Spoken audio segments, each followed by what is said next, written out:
وأونا ينسن إيمانين dadka shala ka saaray oo dalka ka saaray ayaa jooga haddana iyagiyaa u jooga waxaan rabnaa cadowgaas isaga ah wax kasta waxaan ka hadli lahayn oo dhan dib aan u dhiganaynaa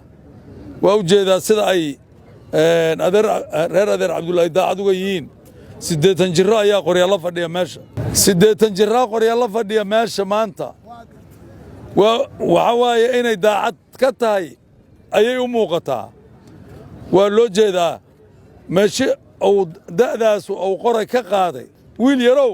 maxaad isleedahay meesha duqaad u jeediin 80 jirka uu qorayga garabka ku jiro waxa waaye waxaan rabnaa in la diyaar garoobo wixii caafimaadana garabkiinaan taagannahay wixii rasaasana garabkiina la taagan yahay wixii nolol ahna hadee ummaddu waxay qabto baan la qabi doonaa waxaa laydinka rabaa marka in la diyaar garoobo in cadowgan la iska bixiyo waxaa la rabaa marka waxa waaye reer adeer cabdulle maanta inta qoran meeshan ay ku diyaariyeen waxa waaye cadowgu hadduu ogaan lahaa madaxa sooma taagin waa huba haddii intaasoo qoran maanta ay ka timaado reer adeer cabdulle ay ka timid ay og yihiin ay ogaa lahaayeen ma taqaanaa nimankaas meesha madaxa sooma taagin yaa ay ka ordi lahaayeen waxaan rabnaa soo dhowaada madaxweynihii mataqaanaa stateka hirshabeellena waa nala joogaa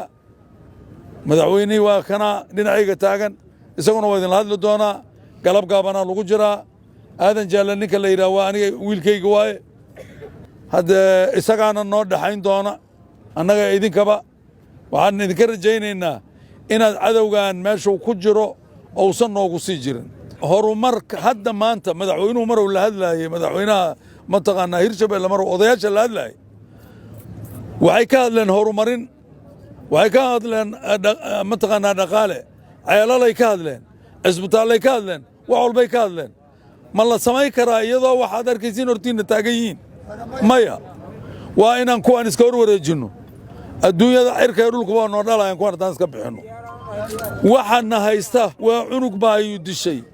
oo biyaha ka caba bax dhulka loo dhigay ka caba wax uu qaato lacaga aysan jirin oo maanta aan mataqaanaa 10 shilin mushaar aan u qaadan waa xirxiran yahay waa qasban yahay nin qasban inuu annaga mataqaanaa na qasbo nin isaga la qasbo inuu annaga na qasbo ma qaadan karno waxaan rabnaa in la diyaar garoobo waa isla joognaa hawshina waatana waa bilaabanaysaa haddii alla idmo